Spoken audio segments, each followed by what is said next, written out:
Eliza Hart came west looking for a husband. What she found was a trap. Sold like cattle to the most feared outlaw in Wyoming, she had seconds to choose: obey or die trying to run. She chose the storm. Now she's bleeding in the snow with wolves closing in, while the man who betrayed her leads a gang of killers straight to her frozen tracks. But Eliza isn't dead yet, and before this nightmare ends, someone will be. Stay with me until the very end. Hit that like button and drop a comment with your city so I can see how far this story travels. The train had been slowing for miles. Eliza Hart felt it in her bones before she heard it. The groan of the brakes, the hiss of steam rattling through iron veins. She sat rigid in the passenger car, gloved hands folded tight in her lap, watching the Wyoming landscape crawl past the frosted window. Endless white. Hills like broken teeth. Sky the color of old steel.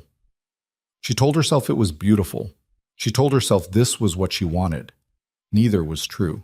15 minutes to Coldwater Junction, the conductor called, his voice flat as the planes themselves. A few passengers stirred. Most didn't. It wasn't the kind of place people got excited about. Eliza pressed her fingertips to the window glass, cold enough to burn. Somewhere out there, a man named Nolan Pike was waiting for her. A rancher. Respectable, according to the letters. Widowed, according to the advertisement. Looking for a wife willing to work hard and start fresh in a hard country. She'd answered because Boston had nothing left for her. Her father's debts had seen to that. The creditors, the whispers, the landlady's tight smile when the rent came due. She had two choices: marry a man she'd never met, or spend the rest of her life as a seamstress in a boarding house that smelled like boiled cabbage and old grief. So she'd written back. And now she was here. The train lurched. Eliza's stomach lurched with it. She caught her reflection in the glass, pale, sharp-boned, eyes too large for her face. She looked like someone who'd been running for a long time, maybe because she had. "First time out west, miss." Eliza turned. The woman across the aisle was older, weathered, wrapped in a wool shawl that had seen better decades. Her eyes were kind, but knowing, the way eyes got when they'd seen enough to stop being surprised. "Yes," Eliza said. "Thought so. You got that look." "What look?" "Like you think it's going to be different." Eliza didn't answer. The woman smiled, not unkindly, and turned back to her knitting. The train shuddered to a halt. Coldwater Junction wasn't much. A platform slick with ice. A station house that looked like it might blow over in a stiff wind. Beyond that, a scatter of buildings hunched against the cold. Saloon, general store, livery, a few others Eliza couldn't make out through the snow that had started to fall. She stood, smoothed her skirt, and reached for her carpet bag. Everything she owned in the world fit inside it. That was supposed to feel like freedom. It didn't. "Good luck, miss," the older woman said. Eliza nodded and stepped into the aisle. The cold hit her like a fist the moment she stepped off the train. She gasped, pulled her shawl tighter, and scanned the platform. A handful of people milled about. Ranch hands, a family with too many children, a man in a wool coat who looked like he'd rather be anywhere else. No Nolan Pike. Eliza's heart sank. She waited. The train huffed behind her, impatient to leave. The snow fell harder. Her fingers went numb inside her gloves. Then she saw him. A man was walking toward her from the direction of the saloon, tall, lean, wearing a battered coat and a hat pulled low. He moved like someone who'd learned not to hurry, even in a blizzard. "Miss Hart?" His voice was rough, like gravel underfoot. "Yes," Eliza said, relief flooding through her. "Mr. Pike?" "That's right." He stopped a few feet away and looked at her. Not the way a man looked at a woman he was planning to marry. The way a man looked at a horse he was thinking about buying. Something cold slid down Eliza's spine. "You got everything?" he asked. She held up the carpet bag. "This is it." Pike nodded. "Train won't wait. Let's go." He turned and started walking. Eliza hesitated, then followed, her boots slipping on the icy planks. Behind her, the train shrieked and began to pull away, taking with it the last thread connecting her to the world she knew. Pike didn't take her to a wagon. He took her to the saloon. "Wait here," he said, and disappeared inside. Eliza stood in the snow, clutching her bag, feeling the first real stab of fear. She told herself it was nothing. Maybe he needed to settle a bill. Maybe he was getting supplies. Maybe... The door banged open. Pike came out, followed by two men. One was older, gray-bearded, with the look of someone who'd spent his life outdoors. The other was younger, broad-shouldered, with a face that might have been handsome if it wasn't so hard. "This her?" the older man asked. Pike nodded. The older man stepped closer, looking Eliza up and down with the same cold appraisal Pike had used. She felt her skin crawl. "She'll do," the man said. "Good." Pike turned to Eliza. "Miss Hart, this is Mr. Rusk. You're going with him." The world tilted. What?" "You're going with him," Pike repeated, his voice flat. "I don't have a ranch, never did. You were coming to me. I was bringing you to him. That's the arrangement." Eliza's breath came short and fast. "You lied." "I did what I had to do." "I'm not going anywhere with—" The younger man moved fast, his hand clamped around her arm, hard enough to bruise. Eliza yelped and tried to pull away, but he didn't let go. "Easy now," Rusk said, his voice calm, almost pleasant. "No need for a fuss." "Let go of me." Eliza swung her carpetbag at the younger man's head. It connected with a solid thump. He swore, his grip loosening just enough for her to wrench free. She stumbled backward, heart hammering, and looked around wildly. The street was empty. The windows were dark. No one was coming. "You got spirit," Rusk said, smiling now. "I like that. But you're coming with me one way or the other, miss. You can walk, or Billy here can carry you. Your choice." Billy flexed his hand, his expression promising pain. Eliza's mind raced. She couldn't fight them. She couldn't outrun them. The train was gone. There was nowhere to go. Except she ran, not toward the station or the town, toward the open white nothing beyond it, toward the hills and the trees and the storm rolling in from the north like a wall of iron. "Get her!" Rusk barked. Boots pounded behind her.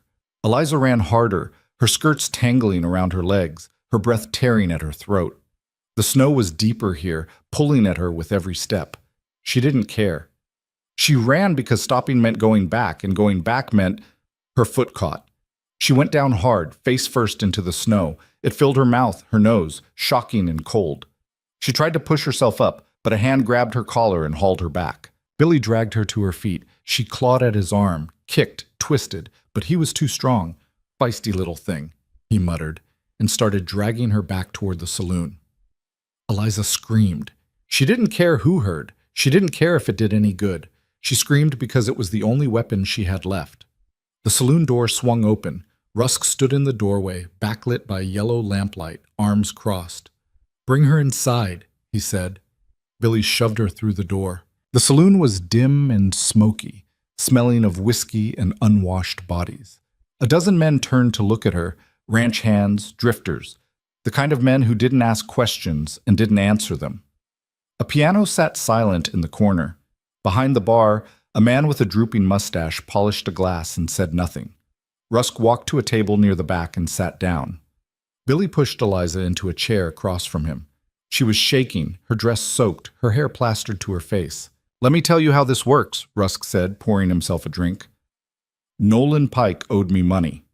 A lot of money. He paid it back by bringing you here. You're mine now. You'll work in one of my establishments, do what you're told, and keep your mouth shut. Understood?" Eliza stared at him. "I'm not property," Rusk smiled. "Out here, miss, everything's property if you know how to take it." He drank, set the glass down, gestured to Billy. "Take her upstairs. Lock her in the back room. I'll deal with her later." Billy reached for her. Eliza grabbed the whiskey bottle off the table and smashed it across his face. Glass exploded. Whiskey sprayed. Billy roared and staggered back, blood streaming from his nose. Eliza didn't wait. She bolted for the door, shoved it open, and ran. The storm had gotten worse. Snow fell in thick, blinding sheets. The wind howled like something alive. Eliza couldn't see 10 feet in front of her, but she ran anyway, her lungs burning, her legs screaming. Behind her, men shouted, boots thudded, a gunshot cracked through the air. She veered left, into the trees. Branches tore at her face and clothes. The ground sloped upward, steep and treacherous. She slipped, caught herself, kept going. Another gunshot, closer. Eliza ran until her legs gave out. She collapsed in the snow, gasping, her vision swimming. The cold was already seeping into her bones, numbing her fingers, her feet. She had to keep moving. If she stopped, she'd die. She pushed herself up and stumbled forward, deeper into the white. The voices behind her faded. The storm swallowed everything: sound, light, direction. She was alone in a world that wanted her dead. Hours passed. Or maybe minutes. Time didn't work right anymore. Her thoughts came slow and strange. She thought about Boston, about her father's funeral, the way the rain had drummed on the cheap coffin, about the man in the newspaper ad, the one who'd promised her a new life. She thought about how stupid she'd been to believe him. Her foot hit something solid. She looked down. A cabin. Low, rough-built, half-buried in snow. No smoke from the chimney, no light in the windows. Eliza didn't care. She staggered to the door and pushed. It didn't budge. She pushed harder, throwing her weight against it, and it gave with a groan. She fell inside. The cabin was dark and cold, but it was shelter. Eliza crawled forward, her hands numb, her breath coming in ragged gasps. She couldn't see anything. She didn't care. She just needed to rest. Just for a minute. Her hand touched something warm. She jerked back, heart hammering. A match flared. Light bloomed, weak and flickering. Eliza saw a man lying on the floor near the fireplace, propped against the wall. He was massive, broad-shouldered, thick-armed, with a dark beard and eyes that burned even in the dim light. Blood soaked his shirt. "Who the hell are you, Sek?" he rasped. Eliza opened her mouth to answer. Then she fainted. Bumps. When she woke, the fire was burning. Eliza blinked, disoriented. She was lying on the floor near the hearth, wrapped in a blanket that smelled like smoke and leather.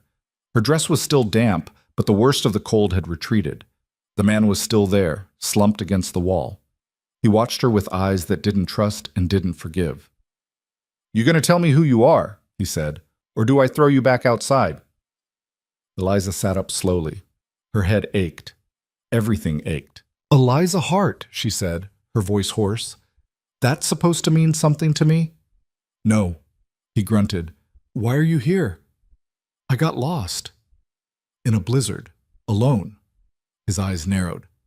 "Who's after you?" "How do you—" "Nobody runs into a storm unless someone's chasing them." Eliza hesitated. She didn't know this man, didn't owe him anything, but he'd lit the fire, given her the blanket. That was more than anyone else had done. "A man named Victor Rusk," she said. I was sold to him. I ran." The man's expression didn't change, but something shifted in his eyes, something cold and sharp. "Rusk," he said quietly. "You know him?" "Yeah, I know him." Silence settled between them, heavy as the snow outside. "You're bleeding," Eliza said, nodding at his shirt. "I'm aware." "How long have you been like this?" "Couple days." "You need help." "I need you to stay out of my way." Eliza looked at him, really looked.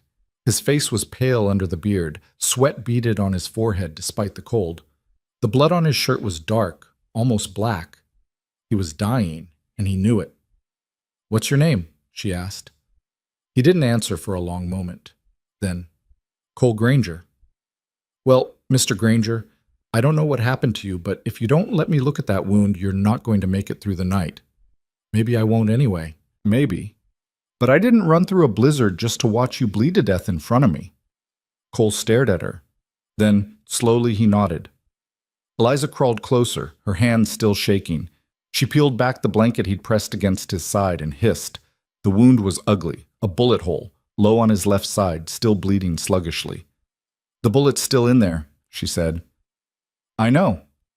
It has to come out." "I know that too." Eliza looked around the cabin. It was sparse. A table, a chair, a shelf with a few supplies. A hunting knife lay on the floor near Cole's hand. "I'm going to need that," she said, nodding at the knife. Cole picked it up and handed it to her. Their eyes met. "You done this before?" he asked. "No." "Great." Eliza took the knife and moved to the fireplace. She held the blade in the flames until it glowed red, then brought it back. Cole watched her, his jaw tight. "You got whiskey?" she asked. "Cupboard." She found the bottle and brought it back. "Drink." Cole took a long pull, then another. He handed the bottle back. "Do it," he said. Eliza pressed the knife to the wound. Cole's scream tore through the cabin. Taramit. It took hours. Hours of blood and sweat and Cole's ragged breathing. Hours of Eliza's hand shaking so hard she thought the knife would slip and kill him. Hours of him passing out and waking and passing out again. But she got the bullet out. She washed the wound with whiskey, packed it with torn strips from her petticoat, and wrapped it as tight as she could. By the time she finished, her hands were red to the elbows and Cole was unconscious. Eliza slumped against the wall, exhausted. The fire crackled. The wind screamed outside. She'd saved him. Maybe. She closed her eyes and let the darkness take her. When she woke again, daylight leaked through the cracks in the shutters. The storm had quieted. The fire was low. Cole was awake. He sat propped against the wall, his face still pale, but his eyes clearer. He looked at her for a long time without speaking. "You're still alive," Eliza said. "Seems like it. How do you feel?" "Like I got shot." Eliza almost smiled. Almost.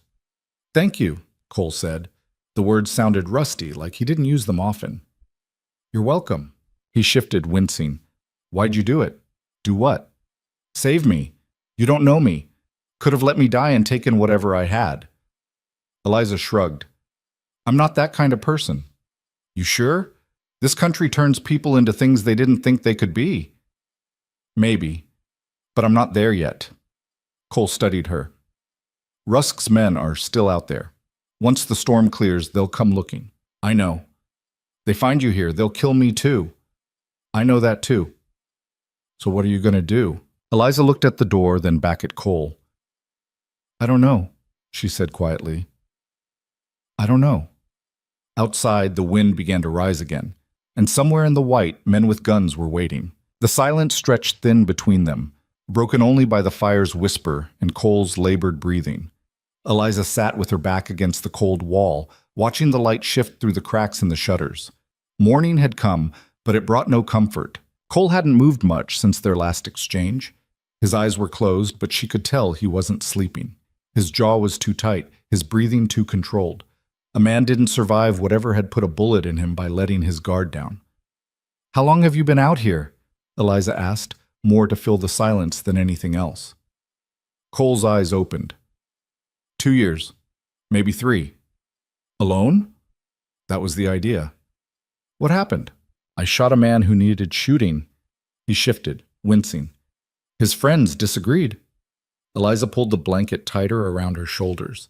Her dress had dried stiff and uncomfortable, crusted with dirt and blood that wasn't hers. "The men who shot you, were they Rusks?" "No, different bastards. Wyoming's got plenty to choose from." "So you just live up here? By yourself?" "Used to trap, hunt, trade pelts down in Coldwater when I needed supplies." He coughed, grimaced. "Didn't plan on company." "Neither did I." Cole looked at her then, really looked. "You got family back east?" "Not anymore." "Friends?" "No." "So nobody's coming for you?" It wasn't a question. Eliza shook her head. "Just Rusk's men, then," Cole said quietly. The words hung heavy in the air. Eliza stared at the dying fire, watching embers pulse like dying stars. She'd run from one nightmare into another, and now she'd drag this man into it too. "I should leave," she said, "before they find this place. You'll freeze." "Better than getting you killed." Cole made a sound that might have been a laugh. "I'm already half dead. And even if you made it down the mountain, where would you go? Back to Coldwater? Rusk owns that town. He owns everything within 50 miles. Then I'll go farther. On foot? In winter? With no supplies?" He shook his head. "You'd be dead in a day." Eliza's throat tightened. She knew he was right. She'd felt it in her bones when she'd stumbled through the storm, the weight of the cold, the way it had tried to pull her down into the white and keep her there. "So what do I do?" The question came out smaller than she meant it to. Cole was quiet for a long time. When he spoke, his voice was rough but steady. "You stay alive. That's all any of us can do." Outside, the wind picked up again. Snow hissed against the shutters. Eliza stood and moved to the cupboard, searching for something they could eat. She found hardtack, dried venison, a tin of coffee that had seen better days. Not much, but it would keep them going. "When did you last eat?" she asked. "Don't remember." She put water on to boil and arranged the food on tin plates. Her hands moved automatically, the familiar motion steadying her. Back in Boston, she'd cooked for her father when he got too deep in the bottle to do it himself. She'd gotten good at making something out of nothing. "You know how to shoot?" Cole asked suddenly. Eliza turned. "No." "You're going to need to learn." "Why?" "Because when Rusk's men come, and they will come, I won't be able to do much more than sit here and bleed." He nodded toward the corner. "There's a rifle, Remington, and a pistol in the drawer." Eliza followed his gaze. The rifle leaned against the wall, dark metal gleaming in the firelight. Just looking at it made her stomach turn. "I can't—" "You pulled a bullet out of me with a hunting knife," Cole said. "You can learn to pull a trigger." She wanted to argue, but he was right. She'd already crossed lines she never thought she'd cross. What was one more? The coffee boiled. Eliza poured 2 cups and brought them over. Cole took his with a nod, his fingers steady despite the pain he had to be feeling. "Tell me about Rusk," he said. Eliza wrapped her hands around her cup, letting the heat seep into her numb fingers. "I don't know much. Pike brought me to him, said I was payment for a debt. Pike's a coward and a fool. Rusk's worse." Cole drank, his eyes distant. "He runs girls out of cold water, brings them in from back east, promises them work or husbands or whatever lie suits the moment. Then he puts them to work in his establishments, saloons, brothels, wherever he needs bodies." "How do you know?" "I hear things, see things." His jaw tightened. "I mind my own business, mostly. But Rusk, he's got a reputation. Men who cross him don't live long enough to regret it. Pike said he owned everything. He does. The law, the land, the people. Sheriff's in his pocket. So are half the ranchers within 100 miles. You can't fight him legal, and if you fight him any other way, you end up dead." Eliza stared into her coffee. "So I ran for nothing." "No." Cole's voice was firm. "You ran because you had to. That's not nothing." She looked up. His eyes were hard but not unkind. "You got more spine than most," he said. "But spine won't stop bullets. You want to survive this, you need to be smart, and you need to be ready to do things that scare you. Like shooting someone." "Like shooting someone." Eliza set down her cup. Her hands were shaking again. She hated that. Hated the way fear kept leaking through no matter how hard she tried to hold it back. "I don't know if I can," she said quietly. "You will, when you have to." The wind howled, the fire crackled, and somewhere outside in the vast white wilderness, men were coming. They spent the rest of the day in tense silence. Cole drifted in and out of sleep, his breathing shallow but steady. Eliza kept the fire going, rationed the food, and tried not to think about what came next. When night fell, she moved to the window and peered through a gap in the shutters. The storm had cleared. Stars blazed overhead, cold and distant. The snow gleamed like broken glass under the moonlight. It was beautiful. It was also a death sentence. "They'll see the smoke," Cole said from behind her. Eliza turned. He was awake, watching her with those sharp, knowing eyes. "From the chimney," he clarified. "If they're looking, they'll see it." "So we put out the fire?" "We freeze. So we keep it going and wait for them to find us?" "That's about the size of it." Eliza crossed her arms, suddenly furious. "You're awfully calm about this." "Being scared won't change anything. It might make me feel better." Cole almost smiled. Almost. "Fair enough." She paced the small cabin, her boots scuffing against the rough floor. Everything in her screamed to run, to move, to do something, but there was nowhere to go. Not in the dark, not in the cold. "How long do we have?" she asked. "Hard to say. If they're smart, they'll wait for daylight. If they're not, they'll come tonight." "And if they come tonight?" Cole nodded toward the rifle. "Then you better hope you're a quick learner." Eliza walked to the corner and picked up the Remington. It was heavier than she expected, the metal cold even through her gloves. She turned it over in her hands, trying to understand how something so simple could carry so much weight. "You ever killed anything?" Cole asked. "No." "Not even a chicken?" "No." He grunted. "Well, it's not complicated. You point, you shoot, you don't think about it too much after." "That's it?" "That's it." Eliza looked down at the rifle. Her reflection stared back from the dark metal, distorted and strange. "I don't want to be a killer," she said. Neither did I. She glanced at him. But you are. Yeah, I am. The honesty in his voice caught her off guard. No justification, no excuses. Just the truth, plain and ugly. Does it get easier? She asked. Cole was quiet for a long time. When he spoke, his voice was low. No, it doesn't. Eliza set the rifle down and returned to the fire. She sat close, letting the heat wash over her, trying to burn away the cold that had settled deep in her bones. Tell me about before, she said. Before you came up here. Why? Because I need to think about something other than dying. Cole exhaled slowly. I had a ranch. Down south near Laramie. Nothing fancy. Just enough land to keep cattle and a house that didn't leak too bad. What happened to it? Sold it.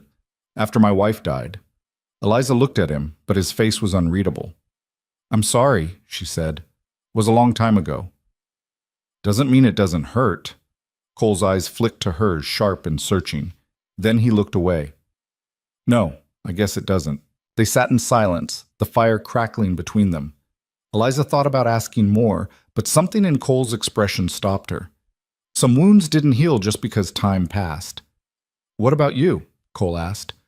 What were you running from back east? Debt, shame, a life that didn't fit anymore. That why you answered Pike's ad? I thought... Eliza trailed off, shaking her head.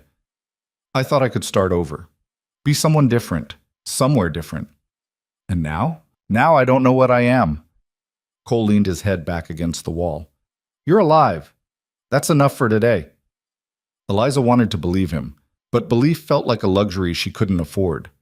The hours crawled past. Eliza dozed fitfully, jerking awake at every sound. The wind, the settling of logs, the creak of old wood. Cole didn't sleep at all. She could feel him watching the door, his body coiled tight despite the pain he was in. Just before dawn, he spoke. They're here. Eliza sat up, heart hammering. How do you know? Horses. 3, maybe 4. Coming slow. She hadn't heard anything, but Cole was already reaching for the pistol in the drawer, his movement stiff but deliberate. Get the rifle, he said.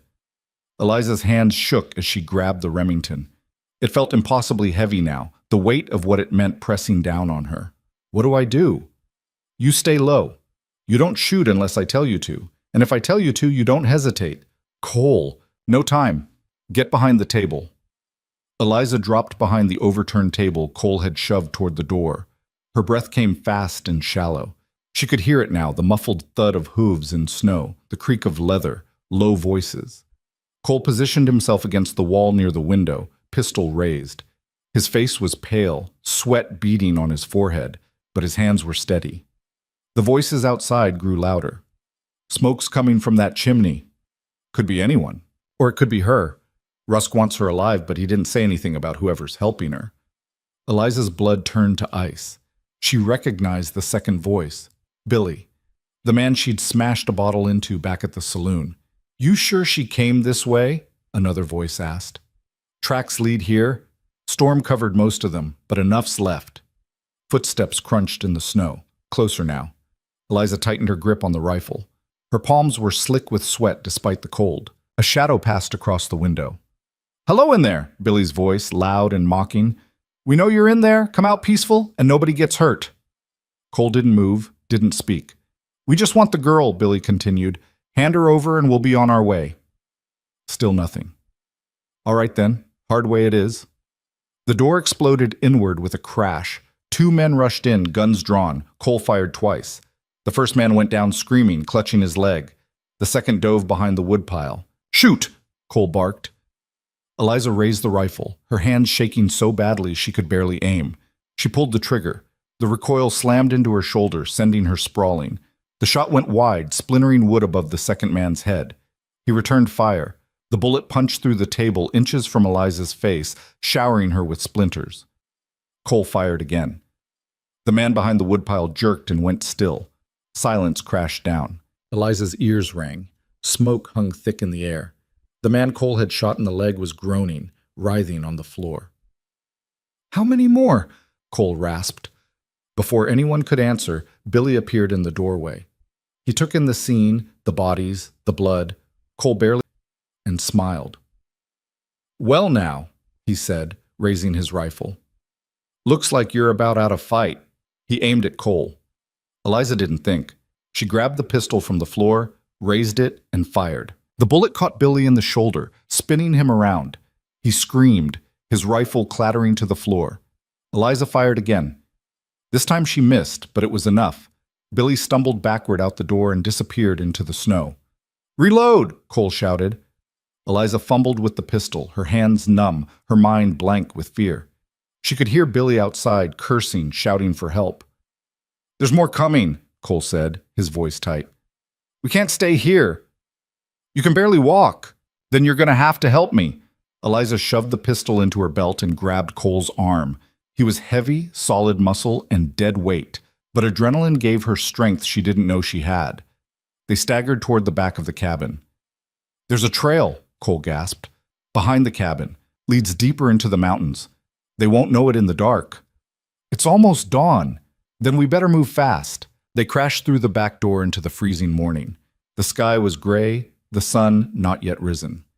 Snow crunched under their boots as they half ran, half stumbled toward the tree line. Behind them, voices shouted. Horses whinnied. "They're getting away!" "After them!" A gunshot cracked. The bullet hissed past Eliza's ear. They hit the trees running. Branches tore at Eliza's face and clothes.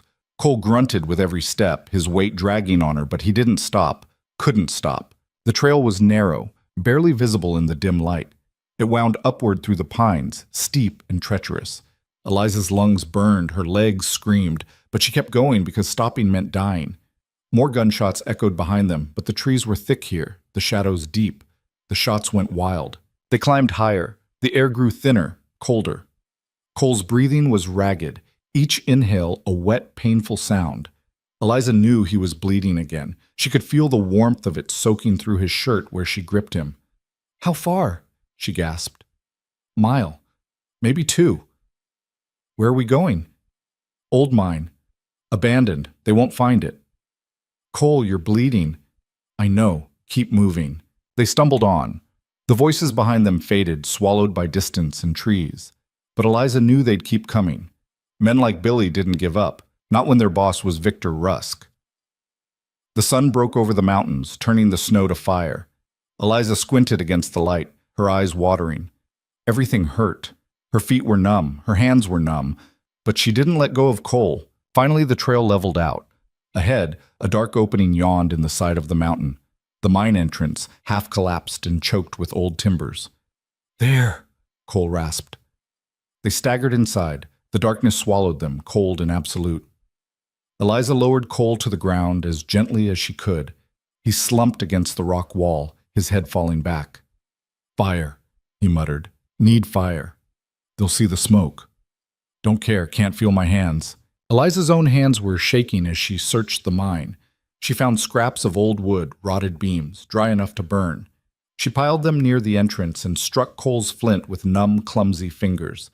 It took a dozen tries, but finally a spark caught. Flame bloomed, small and fragile. Eliza fed it carefully until it grew strong enough to push back the dark. In the firelight, Cole looked worse. His face was gray, his lips bloodless. The bandage around his middle was soaked through. "Let me see," Eliza said. "No time. They're coming." "Cole, listen to me." He grabbed her wrist, his grip weak but insistent. "There's blasting powder. Back in the mine. Old crates. If you can rig it right, you can bring down the entrance. Bury them." "I don't know how it's—" "You'll figure it out. You're smart. Smarter than you think." Eliza stared at him. "And what about us?" "There's another way out, deeper in. Leads down the other side of the mountain. We collapse the entrance, they'll think we're trapped. Give us time. Or it'll bury us both." Cole's mouth twitched. "Yeah, that's possible too." Outside, faint and far away, came the sound of voices. They were still coming. Eliza looked at the mine entrance, then back at Cole. He was watching her with those steady, unflinching eyes that had already seen too much death to be afraid of it. "Show me where the powder is," she said. Cole nodded, and together, broken and bleeding and out of options, they crawled deeper into the dark. The mine swallowed them whole. Eliza held the makeshift torch, a length of wood wrapped with cloth soaked in kerosene. ahead of her as they moved deeper into the mountain's belly. The flame threw wild shadows across the rough-hewn walls, making the darkness beyond seem alive and watching. Cole leaned heavy on her shoulder, his breathing shallow and wet. Each step cost him. She could feel it in the way his body sagged, the way his fingers dug into her arm just to stay upright. But he kept moving, kept pushing forward through sheer will when his body had nothing left to give. "How far?" Eliza asked, her voice echoing strangely in the narrow space. "Not far. 20 yards, maybe." Felt like miles. The tunnel sloped downward, the air growing colder and thicker with each step. Water dripped somewhere in the darkness, a steady rhythm like a clock counting down. The walls pressed close on either side, close enough that Eliza could touch both at once if she stretched her arms. She hated it. Hated the weight of all that rock above them, the way the darkness seemed to have substance and mass. It reminded her of being trapped, of having no way out. Of the moment in the saloon when Billy's hand had closed around her arm and she'd known, really known, what it meant to be powerless. "There," Cole rasped. The tunnel opened into a wider chamber. The torchlight caught on old wooden crates stacked against the far wall, half rotted and listing to one side. Rusted tools lay scattered across the floor, pickaxes, shovels, lengths of chain, everything covered in a fine layer of dust that hadn't been disturbed in years. Eliza lowered Cole to the ground near the crates. He slumped back, his eyes closing for a moment. When they opened again, they were glassy with pain. "The powder," he said, "should be in those crates. Careful, it's old, unstable." Eliza approached the crates slowly, as if they might explode just from being looked at too hard. The wood was soft with rot, crumbling under her fingers when she pried at the lid. It came away with a groan. Inside, wrapped in oilcloth, were sticks of dynamite. A dozen of them, maybe more. The paper wrapping was yellowed and brittle, the sticks themselves sweating nitroglycerin in tiny beads that caught the torchlight like pearls. "Is this safe?" Eliza asked, already knowing the answer. "No." "Great." She lifted one stick carefully, her hands trembling. It was heavier than she expected, and slick. The smell hit her, acrid and chemical, burning her nose and throat. "You need fuse," Cole said. "Should be cord, and a detonator cap." Eliza dug through the crate. Her fingers found a coil of waxy cord and a small tin box. Inside the box were metal caps, each no bigger than her thumb. "Now what?" "You set the charges at the entrance. Use all of it. Thread the fuse through and make sure it's long enough to give you time to get clear." "How much time?" "Minute. Maybe 2 if you're lucky." Eliza looked at the dynamite, then at Cole. "And you'll be able to move when it goes off." He didn't answer right away. That was answer enough. "Cole, I'll manage. You can't even stand. Then I'll crawl." His voice was hard, final. "You worry about the powder. I'll worry about me." Eliza wanted to argue, but there wasn't time. Outside, faint but growing closer, she could hear voices. The scrape of boots on rock. They'd found the mine. She gathered the dynamite carefully, cradling the sticks like they were made of glass. Cole watched her, his face pale in the firelight. "Eliza." She stopped, looked back. "You done good," he said quietly. "Better than most would have." Something in his voice made her chest tighten. It sounded like goodbye. "Don't," she said. "We're getting out of this." Cole almost smiled. "Yeah, we are." But neither of them believed it. Eliza carried the dynamite back through the tunnel, moving as quickly as she dared. The torch guttered and smoked, throwing mad shadows. Behind her, deeper in the mine, she could hear Cole moving, slow, dragging himself along the floor. The voices outside were louder now. "Tracks go in here. Could be a trap. Then we flush them out. Get some torches." Eliza reached the entrance and set down her burden. Her hands were shaking so badly she could barely work, but she forced herself to focus. She'd seen her father handle explosives once, years ago, clearing stumps from a field. She tried to remember what he'd done. She positioned the dynamite around the entrance, wedging the sticks into cracks in the rock and old support beams. 12 sticks total, enough to bring down half the mountain if she did it wrong. The fuse cord was stiff and unwilling. She threaded it through the detonator caps, her fingers clumsy with fear and cold. One slip and it would all go up. One spark and she'd be scattered across the mountainside in pieces too small to bury. "Eliza!" Cole's voice, distant and strained. "They're coming!" She twisted the last cap into place and ran the fuse back into the tunnel. 30 feet, maybe 40. Not enough. Not nearly enough. Light flickered at the mine entrance, torches, and with them, voices. "See anything?" "Too dark, but the tracks end here.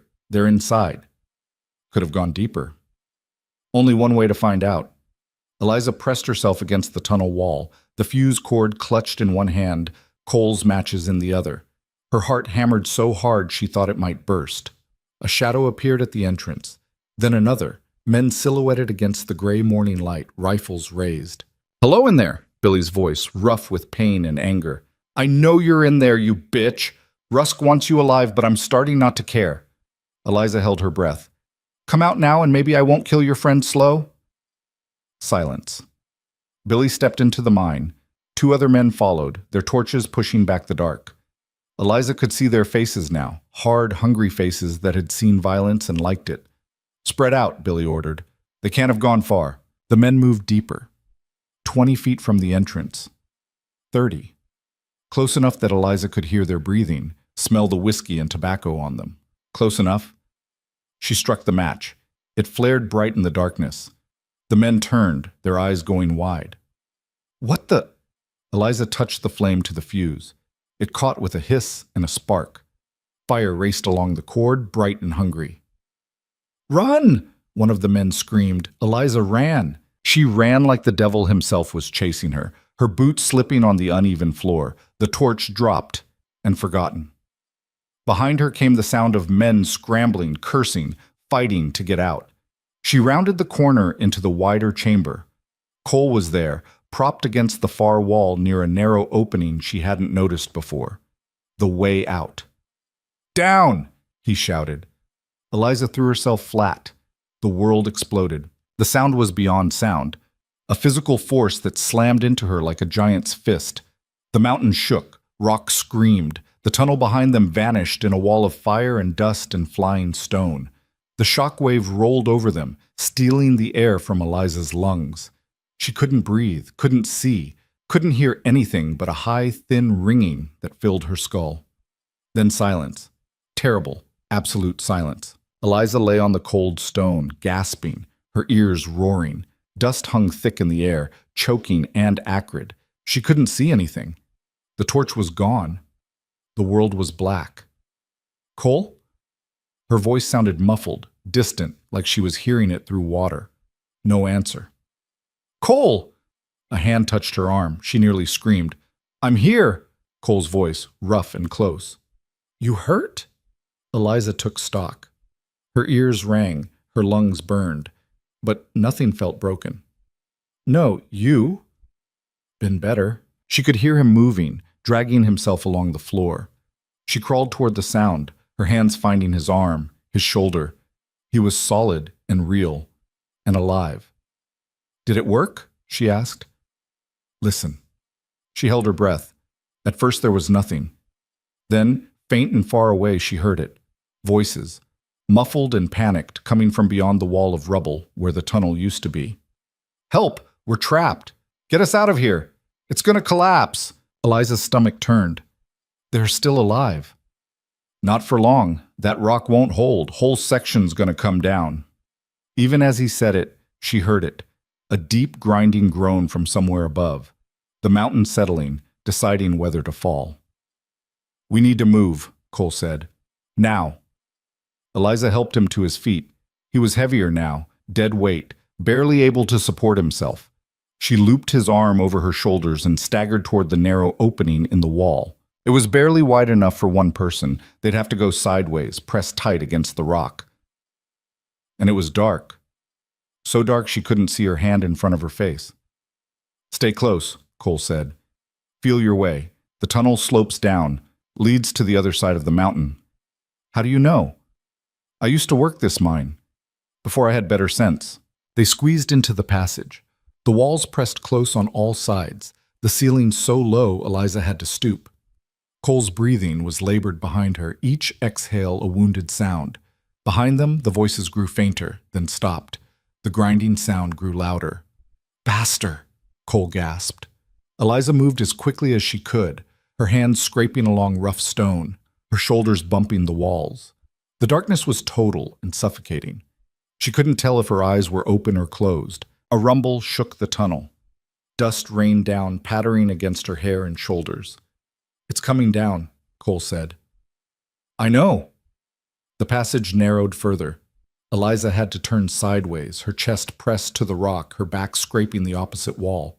Cole was too big. He'd never fit. Keep going, he said. You can't. Just go. I'll find another way. There is no other way.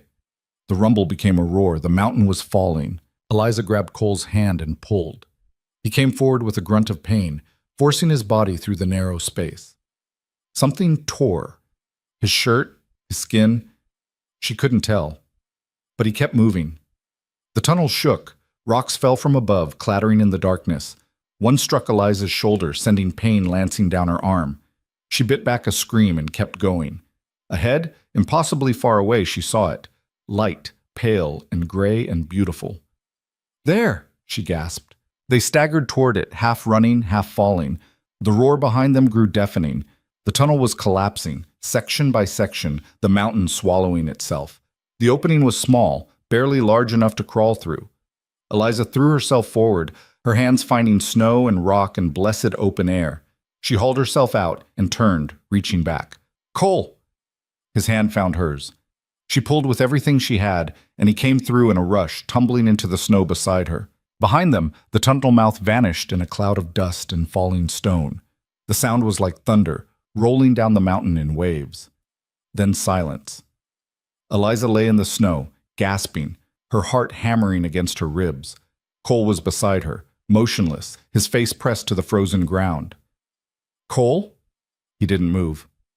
Cole! She rolled him over. His eyes were closed, his face gray. The bandage around his middle was soaked through, bright red and spreading. No, no, no, no! Eliza pressed her hands to the wound, trying to stop the bleeding, but there was so much blood. Too much. Cole's eyes opened. They were glassy, unfocused. Did we make it? He whispered. Yes, we're out. Good. He coughed. Blood flecked his lips. That's good. Stay with me, please. Just stay with me. But his eyes were already closing again. Eliza looked around wildly. They were on a rocky slope, exposed and open. Below them stretched miles of wilderness, trees and snow and nothing else. No shelter, no help. She was alone. She looked down at Cole, at this man who'd saved her life more times than she could count, and felt something break inside her. She'd come west looking for a new life. Instead, she'd found only death and blood and endless running. She wanted to cry, wanted to scream at the unfairness of it all. But tears wouldn't stop the bleeding. Screaming wouldn't bring help. So she did the only thing she could do. She tore strips from her petticoat and packed the wound as tight as she dared. She bound it with trembling hands, her fingers numb and clumsy. Cole didn't wake, didn't make a sound. When she was done, she sat back and looked at the wilderness stretched out below them. Somewhere down there was safety. Somewhere was a town, a doctor, help. She just had to get Cole there before he bled out. Eliza stood, her legs shaking. She bent and grabbed Cole under the arms, trying to lift him. He was too heavy, too big. She couldn't do it. She tried again. Her muscles screamed, her back protested. But she got him up, inch by inch, until she could drape his arm over her shoulders. I'm not leaving you, she said, though he couldn't hear her. You understand?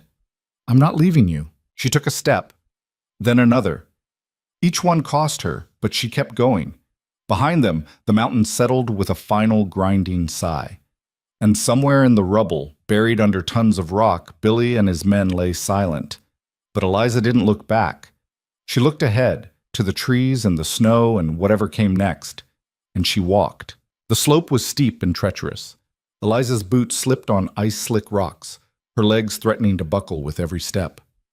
Cole was dead weight, his body slack and unresponsive. She could hear his breathing, shallow, rattling, the sound of a man drowning on dry land. Just a little farther, she muttered, though she had no idea how far they needed to go. Just hold on. The sun climbed higher, cold and bright. It should have been beautiful. Instead, it just made the white landscape more vast. Eliza's shadow stretched long and thin beside her, a dark reminder that she was alone out here. Except she wasn't alone. Not yet. She heard them before she saw them.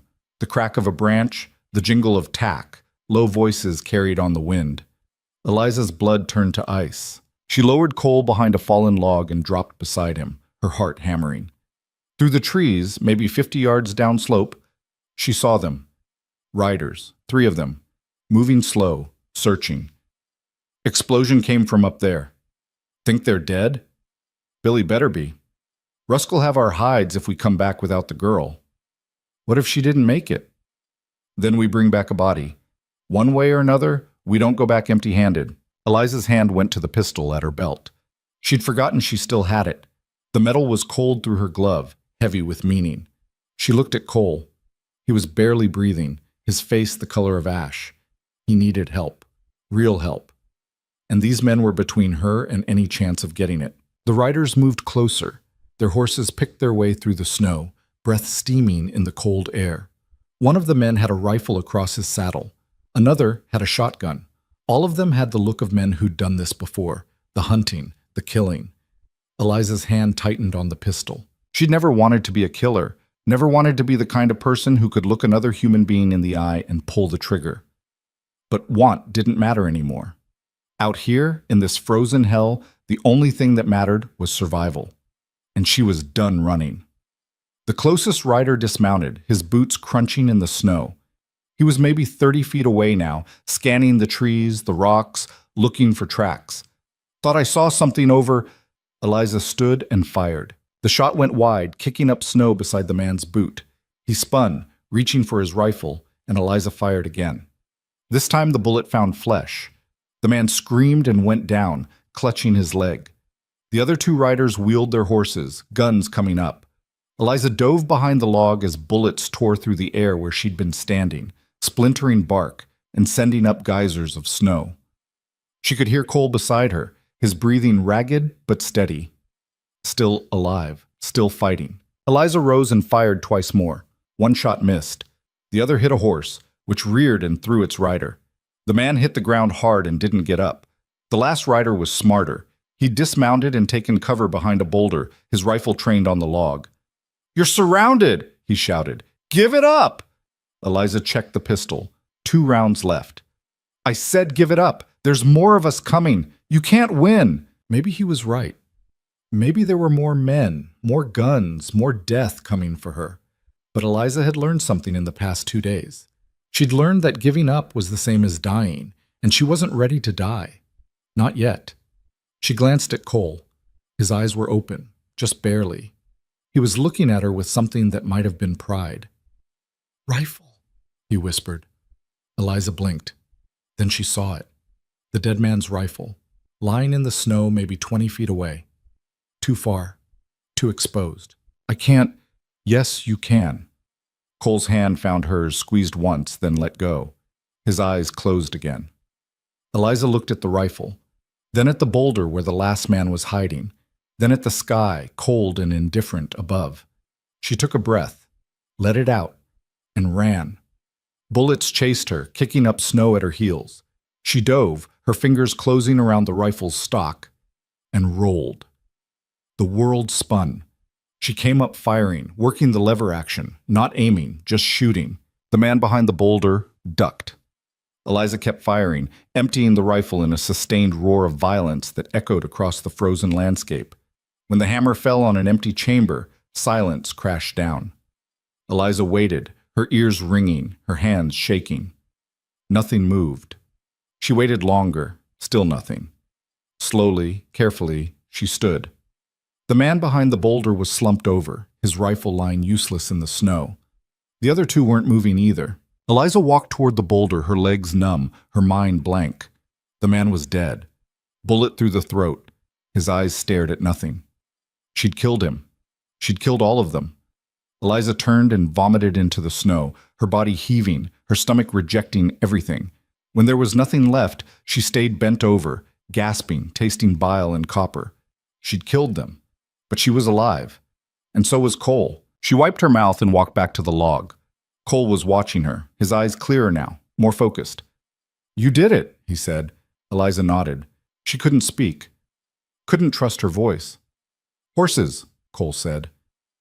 "Take the horses. Get us out of here." Right. The horses. Eliza hadn't thought of that. She caught two of them, the third had bolted, and led them back. Getting Cole onto one was a nightmare. He couldn't help, could barely stay conscious. But somehow, through sheer stubborn will, they managed it. Eliza climbed onto the other horse and took the reins of Cole's mount. She looked back once at the bodies in the snow, the blood staining the white. Then she turned the horses downhill and rode. They rode for hours through country that wanted them dead. The horses picked their way down slopes slick with ice, through stands of pine that stood black against the snow, across frozen streams that cracked and groaned underfoot. Eliza kept the animals moving even when exhaustion pulled at her like weights tied to her bones. Cole slumped in his saddle, tied there with strips torn from the dead men's coats. His head hung forward, his breathing shallow. Every few minutes, Eliza would glance back to make sure he was still breathing, still holding on. The sun climbed toward its peak, offering light but no warmth. Eliza's face was numb, her hands cramping around the reins even through her gloves. She'd lost feeling in her feet miles back. But she didn't stop, couldn't stop, because somewhere behind them, Victor Rusk was still out there. And men like him didn't give up just because a few of their hired guns ended up dead in the snow. By early afternoon, they'd descended far enough that the trees grew thicker, the air slightly less brutal.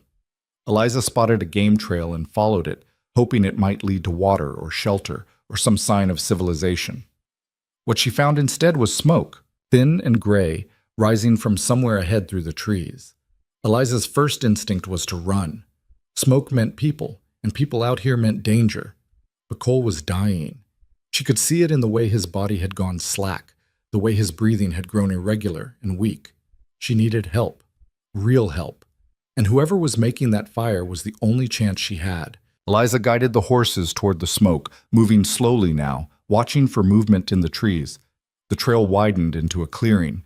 In its center sat a small cabin, rougher even than Cole's had been. A lean-to stood nearby, sheltering a mule and a few chickens scratching at the frozen ground. The door opened before Eliza could dismount. An old woman stepped out, shotgun raised and steady.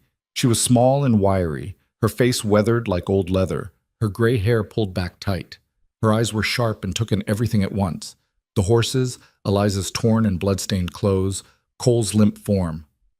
"That's far enough," the woman said. Her voice was rough but not unkind. Eliza raised her hand slowly. "Please, he's hurt. He needs help." "Looks like you both need help." The shotgun didn't waver. "What happened?" "We were attacked. Up in the mountains. He's been shot." "Who shot him?" "Men working for Victor Rusk." The woman's expression didn't change, but something flickered in her eyes. Recognition, and something else. Fear, maybe. Or respect for what the name meant. "Rusk's men," the woman repeated. "You kill any of them?" Eliza hesitated, then nodded. "How many?" "5, maybe 6. The shotgun lowered slightly. "You don't look like a killer." "I'm not. I wasn't." Eliza's voice cracked. "Please, he's dying." The woman studied her for a long moment. Then she spat into the snow and lowered the shotgun completely. "Bring him inside. But if this is some kind of trick, I'll put you both in the ground. Understood?" "Yes. Thank you. Thank you." Getting Cole off the horse and into the cabin took both of them. He was barely conscious, his weight impossible to manage. The woman was stronger than she looked, though, all whipcord muscle and stubborn will. Inside, the cabin was sparse but clean. A fire burned in the hearth.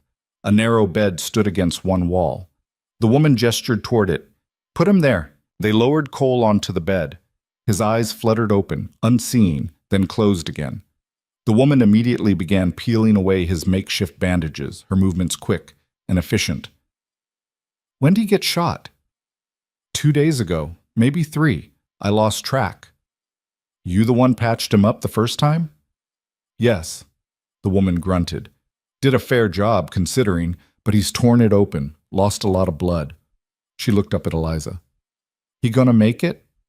I don't know. Honest answer, I appreciate that. The woman turned back to Cole. Her name's Ruth. Ruth Kimball. Used to be a field nurse, long time ago. Eliza Hart. Well, Eliza Hart, if you want your friend to live, I'm gonna need boiling water, clean cloth, and you to stay out of my way. Can you manage that? Eliza nodded and set to work. For the next hour, Ruth worked over Cole with the calm precision of someone who'd seen worse and saved better. She cleaned the wound, stitched it properly this time, and wrapped it in fresh bandages. Through it all, Cole barely stirred. When Ruth finally stepped back, her hands were red to the wrists, but her expression was satisfied. He'll live, she said. Probably, if infection doesn't set in. If he doesn't tear the stitches again. If he's got enough fight left in him. He does, Eliza said with more certainty than she felt. Ruth washed her hands in a basin and dried them on her apron. Now, you want to tell me why Victor Rusk's got men hunting you across the territory? Eliza sat down heavily in a chair near the fire. Now that the immediate crisis had passed, exhaustion crashed over her like a wave. She told Ruth everything. Pike's betrayal, the saloon, running into the storm, finding Cole, the cabin, the mine, the shootout, all of it. Ruth listened without interrupting. When Eliza finished, the old woman poured 2 cups of coffee from the pot on the stove and handed one over. You've had a hell of a few days, Ruth said. That's one way to put it. And you killed 5 of Rusk's men. I didn't want to. But you did. And now he'll be coming for you harder than before. Rusk doesn't forgive, doesn't forget. You made him look weak, and that's worse than stealing from him. Eliza wrapped her hands around the cup, letting the warmth seep into her frozen fingers. I know. So what's your plan? I don't have one. Well, you better think of something, because Rusk won't stop, not until you're dead or working in one of his houses. And something tells me you'd rather be dead. Eliza looked at Cole, lying pale and still on the bed. We need to leave the territory, get far enough away that Rusk can't reach us.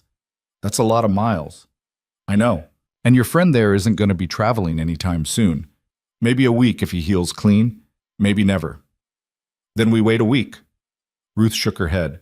You don't have a week. Rusk's men will have found the bodies by now. They'll be tracking you. And every moment you sit here, they get closer. Eliza felt something cold settle in her stomach. Then what do I do? You run. Tonight.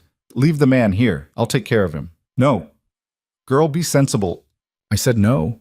Eliza met Ruth's eyes. He saved my life more than once.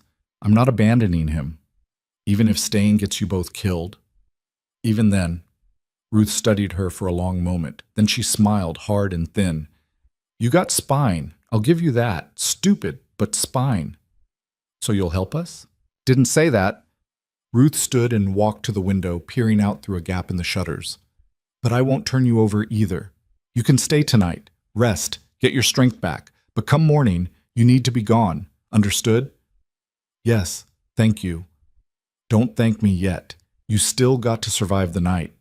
The words hung heavy in the air. Eliza wanted to believe Ruth was being dramatic, but something in the old woman's tone said otherwise. They ate a simple meal of salt pork and beans as the sun sank toward the mountains. Ruth moved around the cabin with practiced efficiency, banking the fire, checking the windows, loading her shotgun with deliberate care. You expecting trouble? Eliza asked. Always expect trouble out here. That's how you survive. Ruth set the shotgun near the door and sat down across from Eliza. Tell me about the man, Cole. How'd you meet him? Eliza told her about finding the cabin, the surgery, the quiet understanding that had grown between them. Ruth listened, her expression unreadable. He ever tell you about his wife? Ruth asked. Eliza blinked. He mentioned her, said she died. She did. Childbirth. Baby didn't make it either. Ruth's voice was flat, factual. Cole buried them both and disappeared into the mountains. That was 3 years back. Figured he'd drink himself to death or freeze. But he's tougher than he looks. You knew him. Know of him. Wyoming's a big place, but word travels. Man who lives alone in the high country doesn't come down except for supplies, doesn't talk to anyone. People notice that. People talk. Eliza looked at Cole, seeing him differently now, understanding the weight he carried, the reason he'd chosen isolation over the world below. He's a good man, she said quietly. Maybe, or maybe he's just a man who's had enough of the world's cruelty. Ruth stood and moved to the window again. Either way, he picked a hell of a time to get involved. Night fell fast and complete. The temperature dropped with it, turning the world beyond the cabin walls into a frozen wasteland. Eliza checked on Cole, still breathing, still unconscious, and then sat by the fire, too exhausted to sleep. Ruth dozed in her chair, the shotgun across her lap, one eye always half open. Around midnight, the mule in the lean-to started braying. Ruth was on her feet instantly, shotgun up. Something's out there. Eliza grabbed the rifle she'd taken from the dead man and moved to the window. At first she saw nothing, just darkness and snow and the vague shapes of trees. Then movement, a figure, then another, emerging from the tree line. Men on foot, moving slow and careful. How many? Ruth whispered. 3, maybe 4. Rusks? Has to be. Ruth cursed under her breath. They must have tracked you here, followed the horse prints in the snow. Eliza's heart hammered. She'd been so careful, so watchful, but not careful enough. The figures stopped at the edge of the clearing. One of them raised a torch, the flame throwing wild shadows. In its light, Eliza saw their faces. Hard men, killers, and at the center, tall and broad-shouldered, stood a man she hadn't seen before. He wore a long coat and a wide-brimmed hat, and even from a distance she could feel the authority radiating from him. That's Rusk, Ruth said. The man himself. Eliza's blood turned to ice. Kimball? Rusk's voice cut through the night, clear and commanding. I know you're in there, and I know you've got someone with you, Ruth spat. Bastard! Send out the girl and we'll leave you in peace. No harm will come to you. You have my word. His word, Ruth muttered, ain't worth spit. Rusk waited. When no answer came, he stepped closer. I'm a reasonable man, Kimball, but my patience has limits. Send her out, or we burn you out. Your choice. Eliza looked at Ruth. I'll go. I won't let him hurt you. Like hell you will. Ruth cocked the shotgun. Nobody burns me out of my own home. Ruth, get to the back room. There's a root cellar, trapdoor under the rug. You and Cole get down there and stay quiet. What about you? I'll handle this. They'll kill you. Ruth smiled, and it wasn't kind. They can try. There was no time to argue. Eliza moved to the bed and shook Cole awake. His eyes opened, clouded with pain and fever. What? We have to move, now. She got him on his feet, his arm over her shoulders, and half carried him to the back room. The rug came up easily, revealing a wooden trap door. Eliza yanked it open and helped Cole down the ladder into the darkness below. The cellar was small and cold, smelling of earth and potatoes. Eliza climbed down and pulled the trapdoor shut above them. Darkness swallowed them whole. Above she heard Ruth's voice, loud and defiant. You want to burn something, Rusk? Start with yourself. A gunshot cracked, then another, then a whole volley, the sound deafening even through the floor. Eliza pressed her hand over her mouth to keep from screaming. Beside her, Cole's breathing was ragged. She'll be all right, he whispered. Ruth's tough. But Eliza heard the doubt in his voice. The shooting went on for what felt like hours, but was probably only minutes. Then silence, heavy and ominous. Footsteps creaked across the floor above. Heavy boots. Too many of them. Check the back rooms, Rusk's voice. Find them. Eliza's hand found Cole's in the darkness. She squeezed tight. He squeezed back. The footsteps moved closer, stopped directly above them. Sir, there's a rug here. Looks like it's been moved. Eliza's heart stopped. Pull it back. The rug scraped across the floor. Light spilled through the cracks in the trapdoor. There's a cellar. Open it. The trapdoor lifted. Torchlight flooded in, blinding after the darkness. Eliza raised the rifle, her hands shaking, her finger on the trigger. A man's face appeared in the opening. He saw the rifle and his eyes went wide. Eliza fired. The man's head snapped back and he fell away, screaming. The trapdoor slammed shut. Shouts erupted above. More gunfire. They're in the cellar. Flush them out. Cole struggled to his feet, leaning heavy on Eliza. We need to go. There's a tunnel. Northwest corner leads to the lean-to. How do you know? Ruth told me once, years ago, in case she ever needed to run. They stumbled through the darkness, hands outstretched, feeling along the earthen walls. Behind them, the trapdoor creaked open again. Torchlight spilled in. There! I see them! A bullet punched into the dirt beside Eliza's foot. She fired back blindly, heard a curse, kept moving. Cole's hands found rough wood. Here! It was barely a tunnel, more like a crawl space dug into the earth and shored up with old boards. But it was a way out. They crawled. The space was tight, the air thick with the smell of rot and earth. Behind them, men shouted, their voices muffled but close. The tunnel sloped upward. Eliza's hands found a wooden panel. She pushed. It didn't budge. It's stuck! Push harder! She braced her feet and shoved with everything she had. The panel gave way with a crack and she tumbled out into the lean-to, gasping. The mule brayed and kicked at its stall. The chickens squawked and scattered. Eliza turned and pulled Cole through, his face gray with pain. Outside, the cabin was burning. Flames licked up the walls, turning the night orange and hellish. Men moved in front of the fire, silhouettes against the light.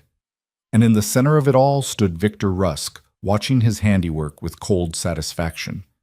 Eliza didn't see Ruth anywhere. The horses, Cole gasped. Behind the lean-to. They were still there, skittish but alive. Eliza grabbed the reins and hauled herself into the saddle.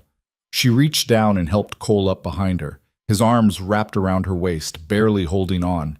Go, he whispered. Eliza kicked the horse into motion. They burst from behind the lean-to at a gallop, snow flying, the animals' hooves pounding like thunder. Shouts erupted. Men scrambled for their own horses. After them! Don't let them get away! Gunfire cracked. Bullets whined past Eliza's head. She bent low over the horse's neck, urging it faster, faster. They plunged into the trees. Branches tore at them, trying to pull them from the saddle. Behind them, the sounds of pursuit grew louder. But Eliza didn't look back, didn't slow down. She rode like her life depended on it, because it did. The forest was a maze of shadow and snow, every tree looking like the next, every direction feeling wrong. Eliza had no idea where she was going, no destination in mind except away. Behind them, she could hear horses crashing through the underbrush, men shouting coordinates to each other. Cole's grip around her waist was weakening. She could feel him slipping, his weight pulling to one side. Hold on, she yelled over the thunder of hooves. Trying, he mumbled. The trees thinned ahead.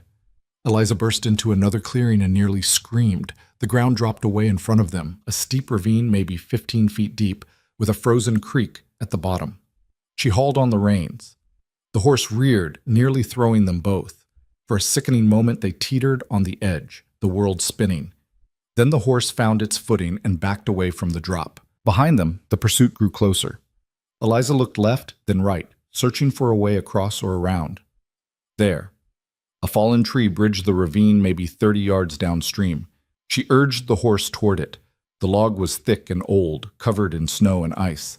The horse balked, shaking its head. Come on, Eliza pleaded.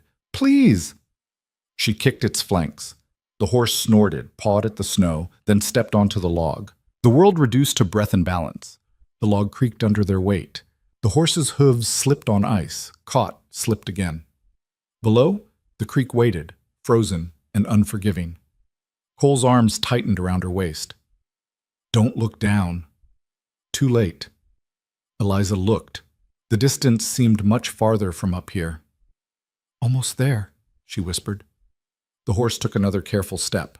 Another. The far side was so close now, 10 feet, 5. Behind them, riders burst into the clearing. There! The first gunshot cracked. The bullet hit the log, sending splinters flying. The horse panicked, lunging forward. Its back hooves slipped. Eliza felt the world tilt. Then they were falling. They hit the far bank hard, the horse scrambling for purchase. Cole and Eliza sliding from the saddle into the snow. The impact knocked the wind from Eliza's lungs. She lay gasping, her vision swimming. Above, on the far side of the ravine, riders pulled up short. Rusk dismounted, walking to the edge. The firelight from the burning cabin was distant now, but Eliza could still see his face. Cold, calculating. You can't run forever, he called down. Every step you take, I'll be right behind you. Every place you hide, I'll find you. You're mine, Eliza Hart, and I always get what's mine.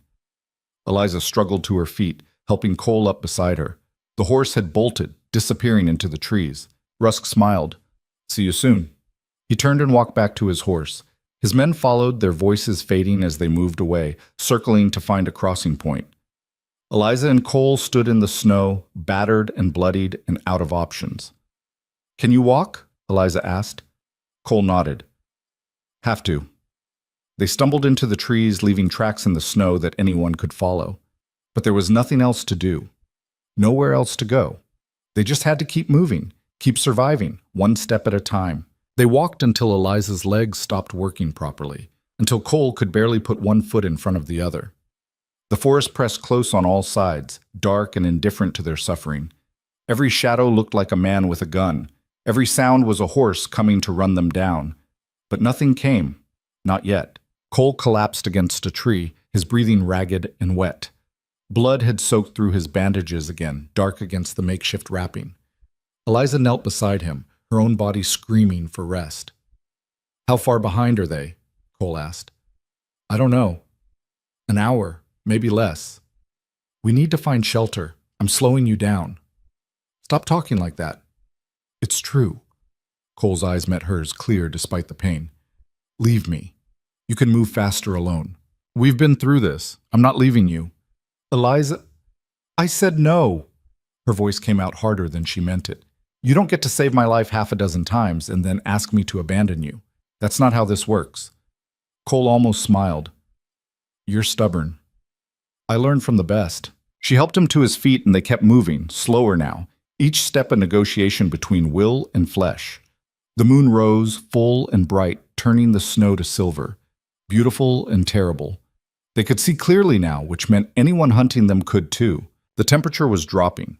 Eliza could feel it in her bones, in the way her breath turned to ice crystals before her face. Her feet had gone numb hours ago. She couldn't feel her fingers anymore, even when she flexed them inside her gloves. "There," Cole rasped, pointing ahead. Through the trees, barely visible in the moonlight, stood the dark shape of a structure. An old trapper's shelter, half collapsed and covered in snow, but with enough roof left to keep out the worst of the cold. They staggered toward it like drowning people reaching for shore.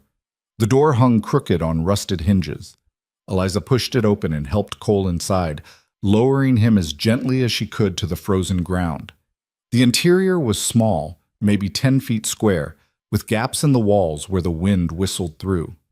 An old stone fireplace stood against one wall, filled with debris and bird nests. Tools hung from pegs, rusted traps, a broken axe handle, lengths of chain. "Fire?" Eliza asked, though she already knew the answer. Cole shook his head. "Smoke will give us away." "You're freezing." "We're both freezing. Fire won't change what's coming." Eliza sat beside him, wrapping what was left of her shawl around them both. It wasn't enough. Nothing was enough anymore. She could feel Cole shivering beside her, his body fighting battles it was slowly losing. "Tell me something," Cole said after a while, his voice barely above a whisper. "Like what?" "Anything. Something that isn't this." Eliza thought for a moment, trying to remember a world that existed before running and blood and endless cold. "When I was little, my mother used to take me to the harbor in Boston. We'd watch the ships come in from everywhere, England, China, places I'd never heard of. She'd make up stories about where they'd been, what they'd seen, pirates and princesses and treasures buried on islands nobody could find on a map." "She's still alive?" "No. Fever took her when I was 12. "I'm sorry." "Me too." Eliza pulled the shawl tighter, though it did nothing against the cold seeping through the walls.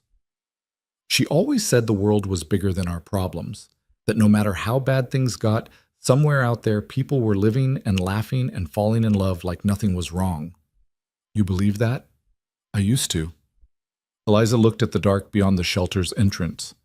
"Now I don't know what I believe." Cole was quiet for a long time. When he spoke, his voice was soft, almost lost in the wind. "After my wife died, I thought I was done. Thought there was nothing left worth living for. So I came up here to disappear, figured the mountains would take me eventually, one way or another." "What changed?" "Nothing. Until a half-frozen woman stumbled into my cabin and pulled a bullet out of me with a hunting knife." He looked at her, and even in the darkness she could see something in his eyes she hadn't seen before. You changed it. Eliza felt something crack inside her chest. Not breaking, exactly. More like thawing. I'm glad I found you, Cole. Even with everything that's happened? Even with everything. They sat in silence, their shoulders touching, sharing what little warmth they had. Outside, the wind picked up, howling through the trees like something alive and hunting. Snow hissed against the broken walls. Eliza must have dozed because she woke to Cole's hand on her arm, shaking her gently but urgently. They're here, he whispered. She came fully awake, her heart hammering. Through the gaps in the shelter's walls, she saw torchlight, distant but moving closer. Voices carried on the wind, faint but unmistakable. Tracks lead this way. Can't be far now, blood in the snow. Spread out. Check every structure. Eliza grabbed the rifle she'd taken from the dead man. She checked the load by feel in the darkness. 2 bullets left. Cole had the pistol, though she doubted he had the strength to use it properly.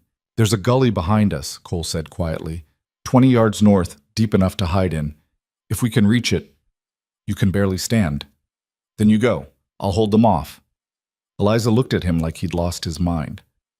Are you listening to yourself? I'm listening to reality. One of us might make it. Both of us won't. Then we both die. I'm done running, Cole. I'm done letting men like Rusk decide what happens to me. Her voice was steady now, hard with certainty. I ran from Boston because I had no choice. I ran from Coldwater because I had no choice. But this? Here? I have a choice. And I choose to fight. Cole stared at her. In the faint moonlight filtering through the broken roof, she saw something shift in his expression. Pride, maybe. Or recognition. He nodded slowly. All right, we make a stand. They positioned themselves at the back of the shelter where the walls were strongest and the shadows deepest. Eliza checked the rifle again, 2 rounds, like counting her heartbeats.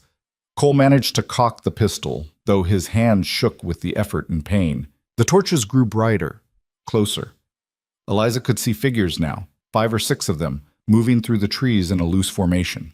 They moved with purpose, with the confidence of men who'd done this before. Hunters who knew their prey was cornered. And at the center, unmistakable even in silhouette, was Victor Rusk. Tall and broad-shouldered, moving with an authority that made the other men orbit around him like planets around the sun. I know you're here, Rusk called out. His voice was calm, almost conversational, carrying easily through the cold air. I can see your tracks in the snow, fresh as paint. Still bleeding, too. That wound's not getting any better, is it, friend? Eliza said nothing. Her finger rested on the trigger, waiting. Beside her, Cole's breathing was shallow but controlled, focused. You've led me on quite a chase, Miss Hart. I'll give you that. More fight in you than I expected. More than most. Rusk's voice held a note of genuine appreciation. But it's over now. Come out, and I promise you a quick death. Merciful. That's more than you gave my men. Still nothing from the shelter. Rusk's voice hardened, losing its conversational edge. Or I can make it slow. I can make it last days. Your choice, Miss Hart. But either way, you're not leaving this mountain alive. The figures fanned out, moving to surround the shelter. Eliza counted them again, forcing herself to stay calm, to think tactically. 6. 6 against 2, and she and Cole were both half dead already, running on nothing but spite and stubbornness. The math was simple and ugly. When they come through that door, Cole whispered, his lips barely moving, aim for center mass. Don't try to be fancy. Just shoot. I know. And Eliza, whatever happens, don't say goodbye. Cole squeezed her hand once, his fingers cold but steady. Then let go.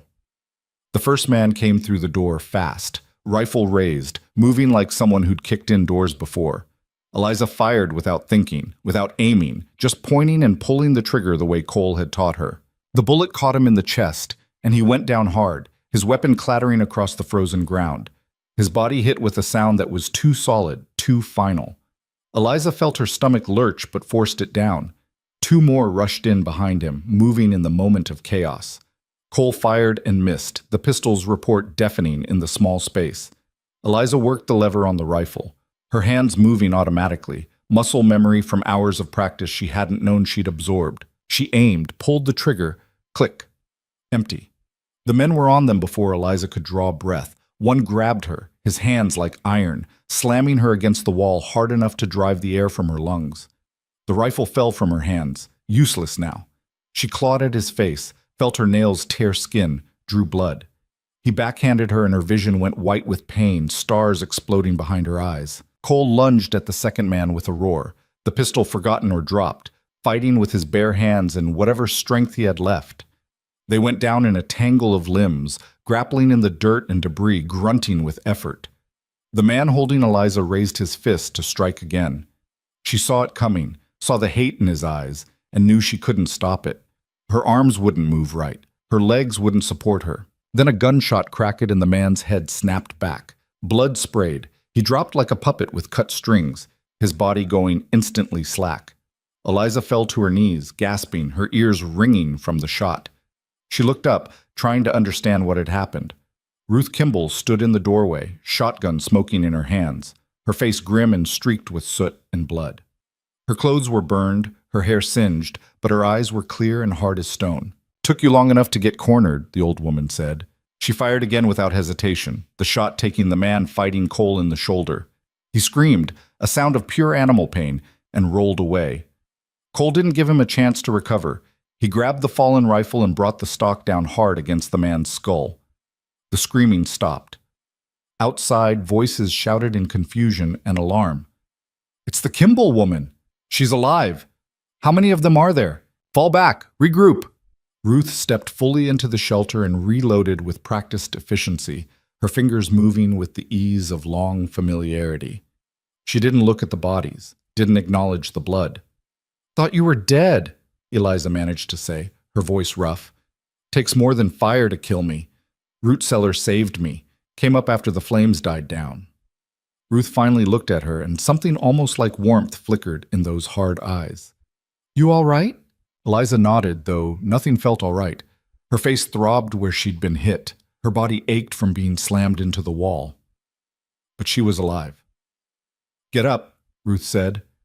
"We're not done yet." Eliza grabbed the dead man's rifle and checked the load with shaking hands. Full magazine. She looked at Cole. He was on his feet somehow, leaning heavily against the wall, the pistol back in his hand. His face was gray, his breathing labored, but his eyes were focused. "Can you shoot?" Ruth asked him. "Well enough." "Then let's finish this." They moved to the doorway, taking positions with clear lines of sight. Outside, Rusk's remaining men had taken cover behind trees, their torches making them easy targets if they moved. Ruth fired into the darkness, her aim true despite the distance and the poor light. Someone screamed. "4 left!" she called, "including Rusk!" Eliza raised the rifle and fired at a muzzle flash, at the brief bloom of light that marked an enemy's position. Wood splintered. A curse echoed through the trees, followed by the sound of someone scrambling for better cover. 3. The battle dissolved into chaos, into pure survival instinct. Gunfire cracked from all sides, bullets punching through the shelter's thin walls, kicking up snow and frozen earth. Eliza fired until the rifle clicked empty, then grabbed the pistol from a dead man's belt, her hands moving without conscious thought. Beside her, Cole fought with nothing left but stubbornness and rage. Each shot cost him. She could see it in the way his body moved, the way he had to brace himself against the wall to stay upright, the way his hand trembled between shots. But he didn't stop, didn't falter. Ruth was a terror, moving from window to window, firing and reloading with mechanical precision. 70 years old, and she fought like a woman half that age, like someone who'd spent a lifetime refusing to die. One of Rusk's men broke from cover trying to flank them, moving fast and low through the trees. Eliza saw him coming and fired twice, the pistol bucking in her hand. He went down hard and didn't get up, his body sprawled in the snow. 2! Ruth shouted over the gunfire. Then silence fell, sudden and heavy as a dropped stone. Eliza's ears rang in the absence of violence. She pressed herself against the wall, breathing hard, trying to listen past the rushing of blood in her skull and the high whine of damaged hearing. "Rusk?" she called out. "Show yourself!" No answer, just the wind and the trees and the awful quiet. "It's over. Your men are dead or running." Still nothing. Eliza glanced at Ruth. The old woman was scanning the tree line, her expression tight with concentration, reading the darkness for threats. "He's out there," Ruth said quietly. "Waiting." "For what?" "For us to make a mistake, to get careless. That's how men like him work. They're patient when they need to be." Cole shifted against the wall, wincing. "We can't stay here, no supplies, no cover worth a damn. We wait, we die, slow or fast, but we die." "So what do we do?" Eliza asked, though part of her already knew the answer. Ruth's jaw tightened. "We go hunting." They moved out into the frozen night, 3 broken people with guns and nothing left to lose. The snow crunched under their boots, impossibly loud in the silence that had settled over the forest. Eliza's hands were steady now, the fear burned away by something harder and colder, something that felt almost like acceptance. She'd been running for days. Running from Rusk, from Pike, from everything her life had become since she'd stepped off that train in Coldwater Junction. But she was done running. If this was where it ended, then she'd end it standing. She'd end it fighting. They spread out, moving between the trees in a loose formation, checking bodies and searching for signs. Most of Rusk's men were dead, their bodies already cooling in the snow. The ones who weren't had scattered into the wilderness, more afraid of their boss than the cold or the dark, or 3 people with guns. But Rusk himself was nowhere. "He's not stupid," Ruth muttered, her eyes constantly moving, watching. "He knows we're hunting him now. He'll be somewhere with an advantage, somewhere he can see us coming." "Where?" Eliza asked. Cole pointed upslope with the barrel of his pistol. "High ground, where he can watch the approaches, where he controls the field." They climbed, their breath steaming in the frozen air, forming clouds that hung in the still night. Eliza's legs burned with each step. Her lungs ached from the cold and exertion. But she kept going, one step at a time, the rifle held ready, finger resting alongside the trigger guard. The slope was steep, treacherous with ice and hidden rocks. Cole fell once, going down hard enough that Eliza's heart stopped. But he pushed himself back up, waving off her help, his jaw set with determination. Near the top of the rise, the trees thinned. Moonlight spilled across a small clearing, turning the snow to silver. And in its center, as still as a statue, stood Victor Rusk. He was alone. No men flanking him, no guns visible in his hands. Just standing there in his long coat and wide-brimmed hat, like he'd been waiting for them. Like this was exactly where he'd wanted them to be. "Well now," he said as they emerged from the trees, his voice carrying clearly in the cold air. "Here we all are. Together, at last." Eliza raised the rifle, sighting down the barrel at his chest. "It's over, Rusk." "Is it?" He smiled, and it was the coldest thing she'd ever seen. Colder than the wind, colder than the snow, colder than death itself. "I don't think so. See, I've been thinking while I waited for you to catch up. You've cost me a lot, Miss Hart. Money, men, respect, my reputation, and I don't take kindly to that. Then you shouldn't have tried to buy me like cattle." "Business is business, nothing personal." He spread his hands, the gesture almost philosophical. "Woman like you, fresh from the East, no family, no prospects, you were worth something to me. Could have made good money off you. But now?" He shook his head. "Now it's personal. Now it's about principle." "You don't have principles," Ruth said, her shotgun trained on him. "You have greed dressed up in fancy words." Rusk's eyes flicked to her, recognition and something like amusement crossing his face.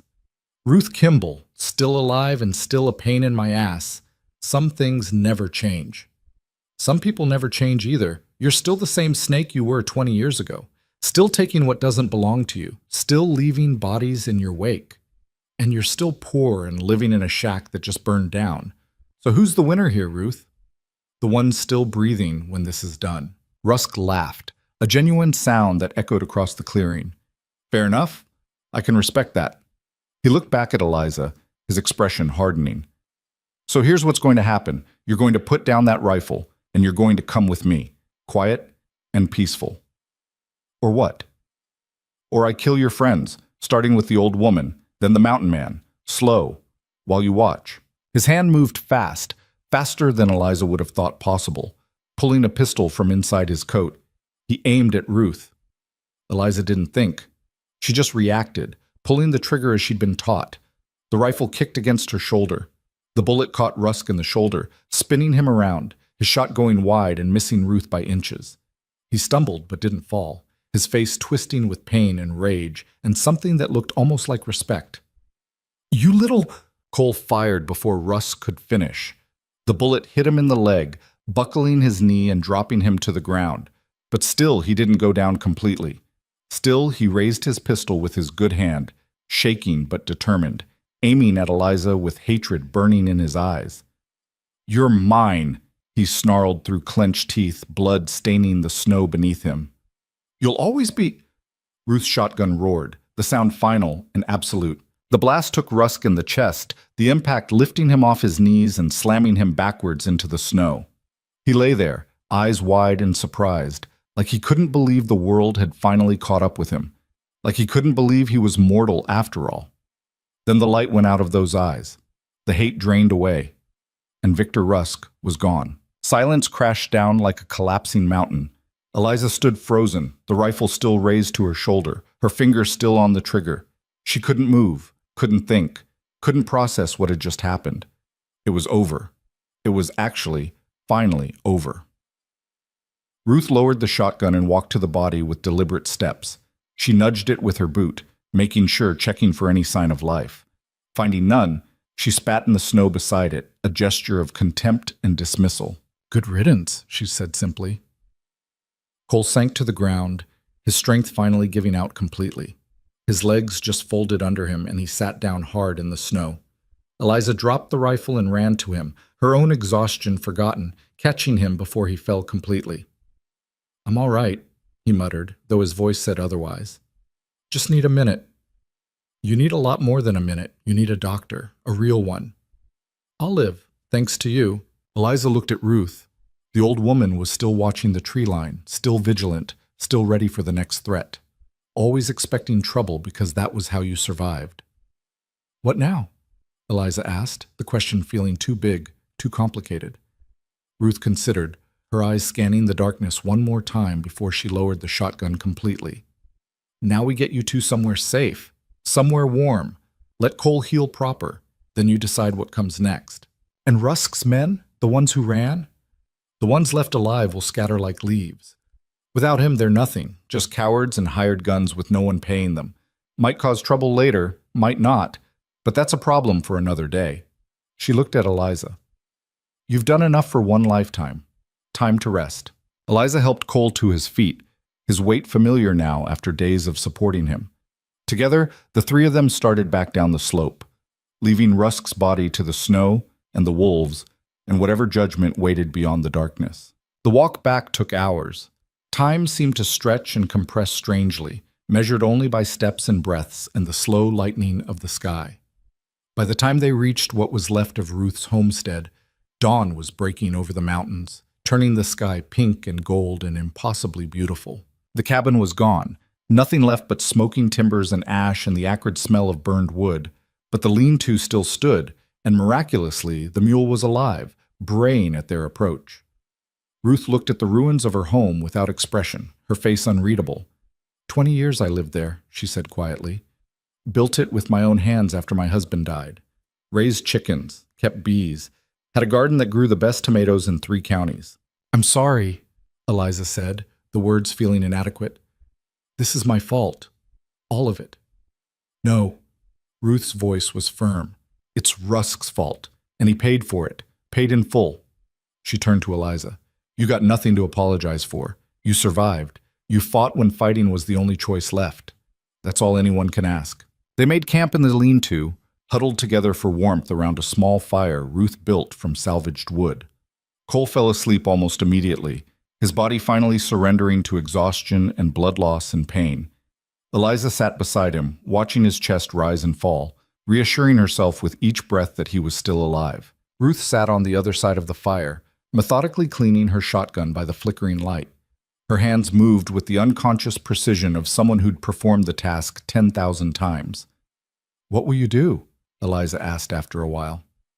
"Rebuild. Same as always." Ruth's hands never stopped moving. "Land's still mine. Deeds in a strongbox buried under what used to be the kitchen. House burned, but I can build another. Been through worse." "Have you?" Ruth smiled, but there was no humor in it. Lost my husband to cholera. Lost 2 children to winter fever. Lost a brother to the war and a sister to childbirth. House burning down? She shrugged. That's just Tuesday. You could come with us. When we leave, it's 40 years. Won't let a dead man and some ashes run me off. Besides, she looked around at the ruined homestead. I got work to do here.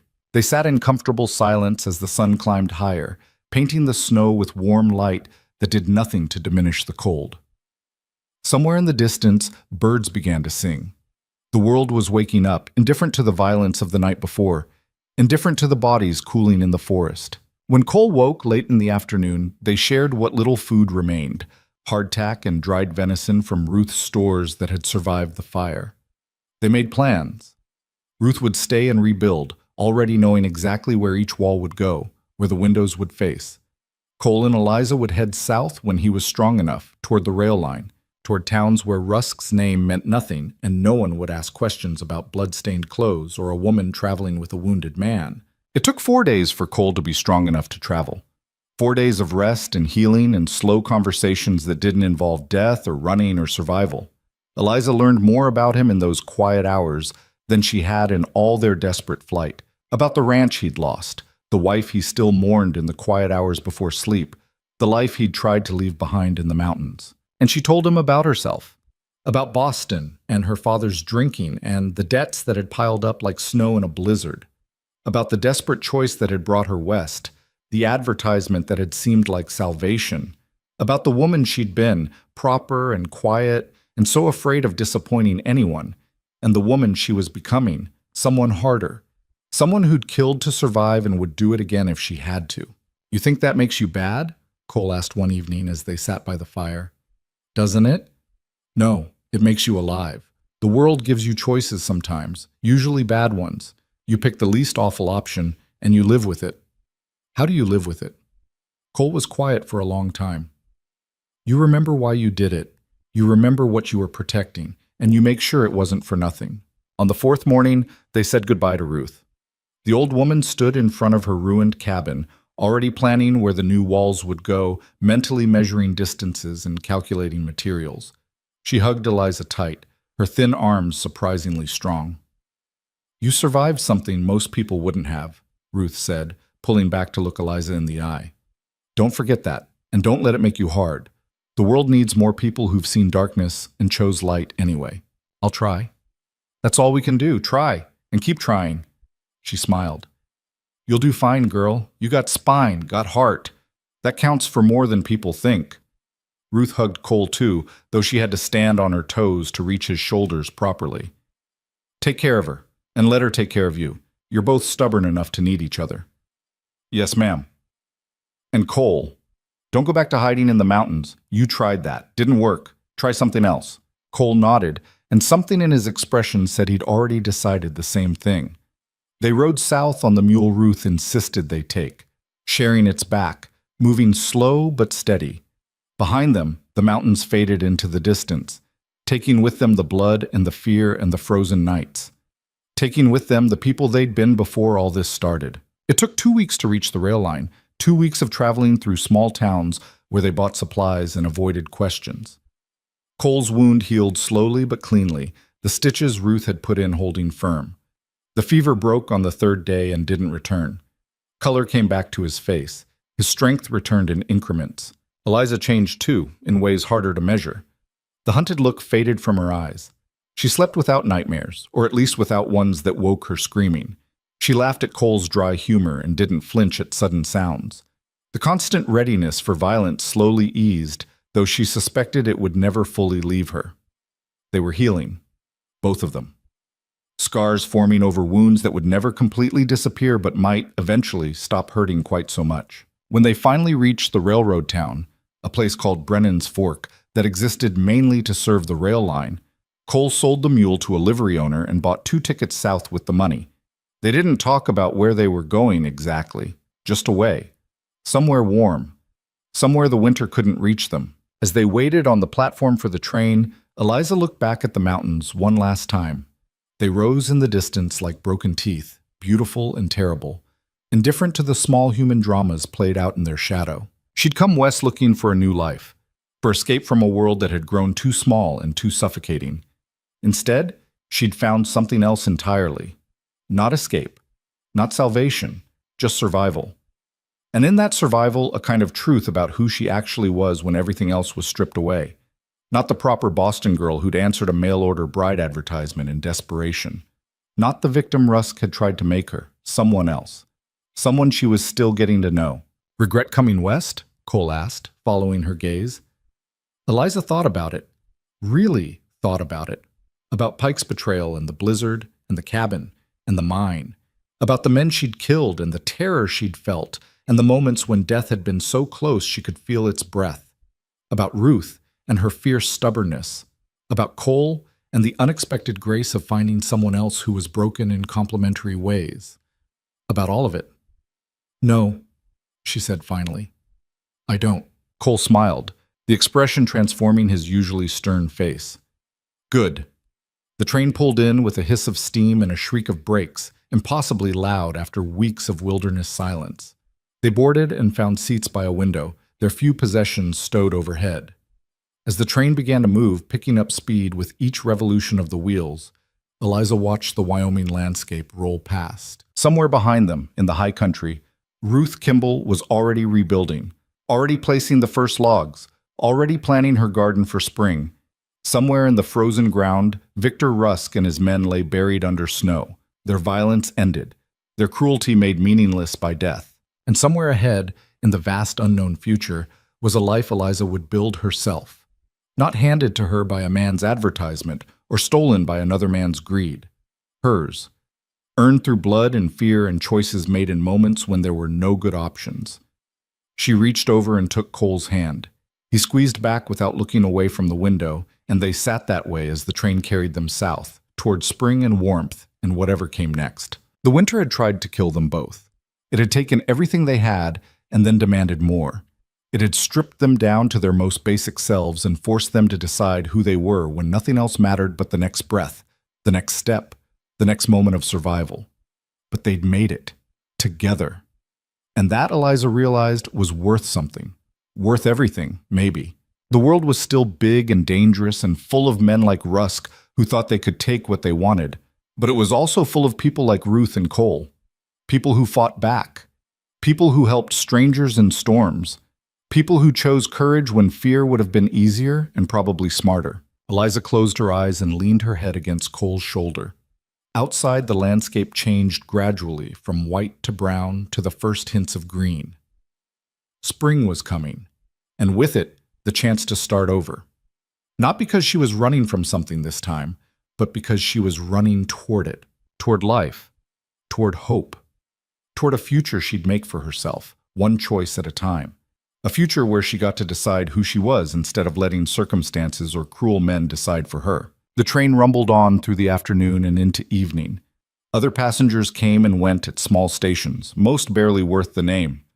Eliza watched them with new eyes, families heading west with hope still bright on their faces, men traveling alone with their own histories written in the lines around their eyes, women who might be running from something or toward something or both at once. She wondered how many of them carried stories like hers.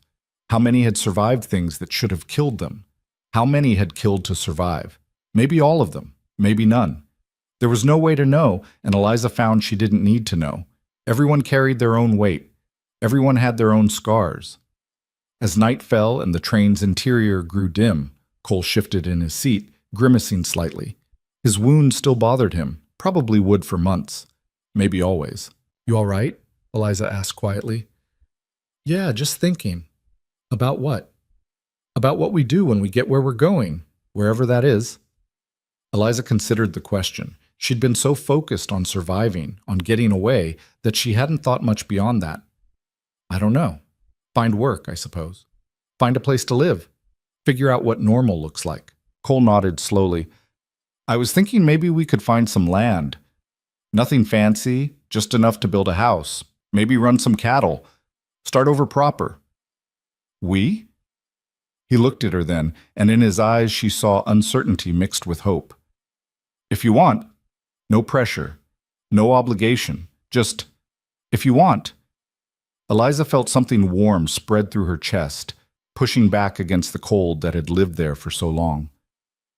I want. Cole smiled, and this time it reached his eyes. Good. They talked then, making plans that felt impossibly distant and impossibly real at the same time, about the kind of house they'd build. Small but solid, with windows facing south to catch the winter sun. About whether to raise cattle or horses or both. About the kind of life they could make in a place where nobody knew their names or their history. It felt like dreaming, but it also felt possible.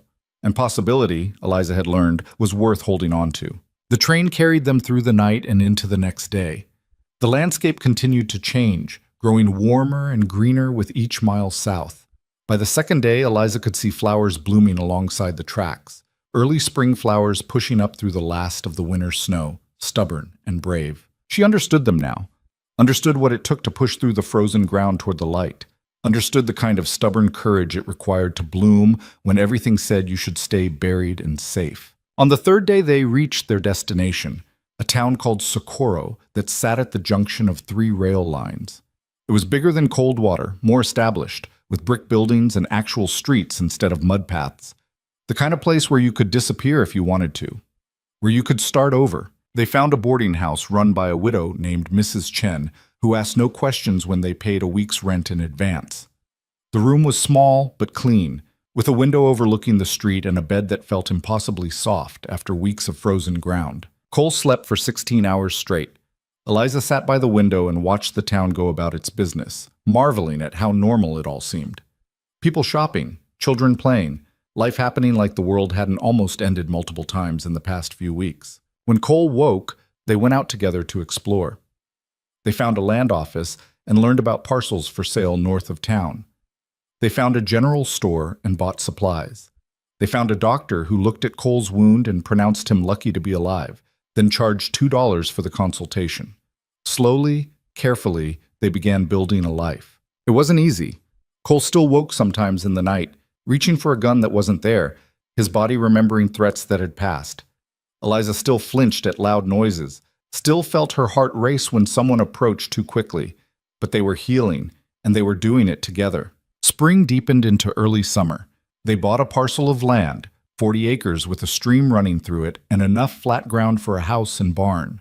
Cole designed the house himself, drawing plans with a carpenter's pencil on paper they bought from the general store. Eliza helped, suggesting where windows should go, how the kitchen should be arranged. They hired help to do the actual building. Cole's wound was healed, but he tired easily, and Eliza had never swung a hammer in her life. But they were there every day, watching the house take shape, making sure every nail was driven true. By midsummer, it was finished, small but solid, exactly as they'd imagined. They moved in on a day when the sky was impossibly blue and wildflowers bloomed across the property in waves of purple and gold. That night, sitting on their porch watching the sunset paint the hills, Eliza realized something.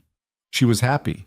Not the complicated, anxious happiness she'd known in Boston, always worried about the next creditor or her father's next binge, but a simple, solid happiness built on survival and choice and the knowledge that she'd earned this. Every board in this house, every nail, every moment of peace, she'd earned it, through blood and fear and choices made in the dark when there were no good options. She'd earned the right to sit here and watch the sun go down with a man who understood her in ways no one else ever had or ever would. "What are you thinking?" Cole asked. Eliza smiled. "That we made it. Yeah, we did. Against some pretty long odds. The longest."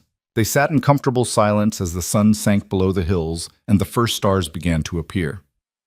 Somewhere in the distance, a coyote called. The sound would have terrified Eliza once. Now it was just part of the landscape, neither good nor bad. Just there. "You ever think about going back?" Cole asked after a while. "To Boston?" "No. Nothing left for me there, nothing I want anyway." She looked at him. "You ever think about the mountains?" "Sometimes. But not to go back. Just to remember." He took her hand. "I spent 3 years up there trying to die without actually pulling the trigger. Then you showed up and gave me a reason not to. I didn't do anything special. You survived. You fought. You refused to quit even when quitting would have been easier." He squeezed her hand. "That's about as special as it gets." Eliza leaned her head on his shoulder and they watched the stars emerge one by one until the sky was filled with light. And for the first time since stepping off that train in Coldwater Junction all those months ago, Eliza felt like she was exactly where she was supposed to be. Not because fate had put her there, not because some man had decided it for her, but because she'd chosen it. Through blood and fear and desperate choices in frozen darkness, she'd chosen to survive, to fight, to live. And that made all the difference. The world hadn't changed. Men like Rusk still existed, still took what they wanted, still left damage in their wake. The winter still came every year, brutal and unforgiving. People still suffered and died and made impossible choices. But Eliza had changed. She'd learned what she was capable of when pushed to the absolute limit. She'd learned that she could kill to survive and still choose kindness afterward, that she could see the worst of humanity and still believe in the best of it. She'd learned that sometimes the only way out was through, that running away and running toward could be the same thing, depending on your perspective. That home wasn't a place you found. It was something you built, one choice at a time, with people who'd seen you at your worst and stayed anyway. And as the stars wheeled overhead and Cole's breathing slowed beside her and the warm summer air carried the scent of wildflowers and fresh-cut wood, Eliza understood one more thing. She wasn't the woman who'd stepped off that train. That woman had died in the snow and the blood and the desperate fight for survival. But someone else had been born from that death. Someone stronger. Someone who knew her own worth because she'd paid for it in ways that couldn't be measured in money or status or propriety. Someone who'd earned the right to sit on her own porch, on her own land, beside someone who understood the price of survival. Someone who'd earned the right to be happy. And for the first time in her life, Eliza was.